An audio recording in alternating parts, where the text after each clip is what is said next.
এবং কিভাবে মানুষকে অমানুষ করা যায় ওই রকম আরেকটা ইনস্টিটিউশন করব, এবং কিভাবে মানুষকে অমানুষ করা যায় ওই রকম আরেকটা ইনস্টিটিউশন করব। মুখ্যমন্ত্রী মানিক সাহা কি আয়নার সামনে দাঁড়িয়ে বক্তৃতা করেন? অনেক সচেতন মানুষই যখন মানিক সাহার বক্তৃতা শোনেন তখন তারা মনে করেন যে তিনি হয়তো আয়নার সামনেই দাঁড়িয়ে বক্তৃতা করছেন। আচ্ছা, মূল কথা একটু পরে আসছি। প্রথমেই এই মানুষগুলিকে একটু দেখুন তো।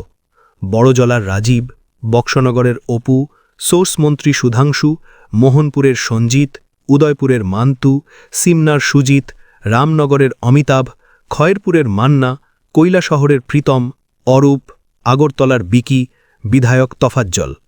চিনতে পারছেন তো? বিজেপির শত শত দেবতুল্য জিনিয়াসদের মধ্যে তারা মাত্র কয়েকজন।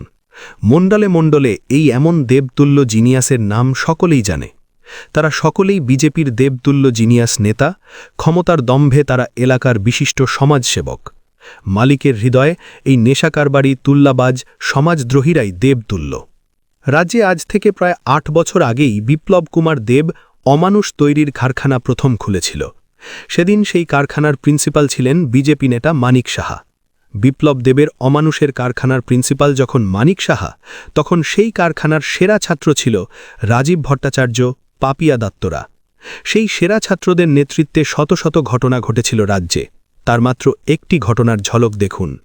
একেবারে কৃষ্ণনগর কারখানা থেকে মিছিল করে রাজধানীর বুকে দিন দুপুরে পুলিশের সামনে প্রকাশ্যে দলবল নিয়ে সর্বভারতীয় রাজনৈতিক দল সিপিআইএমের রাজ্য দপ্তর, জেলা কার্যালয়, মহকুমা কার্যালয় ভাঙচুর, অগ্নিসংযোগ করে। সেই ঘটনার পর নাকি সেরা ছাত্রদের জন্য গর্বে বুক ফুলে উঠেছিল প্রিন্সিপাল মানিক সাহার। 4 বছর পর এই অমানুষ তৈরির কারখানার মালিক পাল্টে যায়। টাটা বাই বাই বিপ্লব। হঠাৎই প্রিন্সিপাল মানিক হয়ে যায় মালিক। সেরা ছাত্র রাজীবকে দেওয়া হয় প্রিন্সিপালের দায়িত্ব। নতুন মালিক আর নূতন প্রিন্সিপাল মিলে প্রতিযোগিতায় নামে আগের মালিকের সাথে। পুরাতন মালিক বিপ্লবের সাথে প্রতিযোগিতায় নেমে নতুন মালিক মানিক প্রায়ই দিশেহারা হয়ে যাচ্ছে। রাজীব, অপু, সঞ্জিতদের কৃতকর্মের ছবি, ভিডিও যখন সোশ্যাল মিডিয়া খুললেই প্রতি মুহূর্তে মুখ্যমন্ত্রীর চোখের সামনে ভেসে ওঠে, তখন এই জিনিয়াস দেবতুল্য মডেলগুলির কথা হয়তো মুখ্যমন্ত্রীর হৃদয়ে লাভডুব করে। হৃদয়ের এই অমানুষদের কথা মাঝে মধ্যেই মুখে ফুটে ওঠে। আর কত অমানুষ আপনার চাই? আর কত কারখানা খুলবেন? বিপ্লবের 4 বছর আর আপনার 4 বছর মিলে 8 বছর। এই 8 বছরে প্রতিটি এলাকায় যেভাবে অমানুষ তৈরির কারখানা খুলেছেন, তাতে রাজ্যের 40 লক্ষ মানুষের নাধিশ্বাস উঠেছে। তাদের দাপটে গোটা রাজ্যে বিরাজ করছে শ্মশানের শান্তি। আপনাদের তৈরি অমানুষ তৈরির কারখানা থেকেই বিপ্লবের বাইক বাহিনী তৈরি হয়। মানুষের বাড়ি বাড়ি গিয়ে ভাঙচুর করত, তারপর লুটপাট চালাত। তারপর নতুন সংযোজন হেলমেট বাহিনী, মণ্ডল রাজ। ভয় দেখিয়ে, হুমকি দিয়ে মানুষের কাছ থেকে তোল্লা আদায় করে। বিরোধী দলের মিছিল সভায় হামলা, বিরোধী দলের নেতা কর্মীদের মারধর, খুন।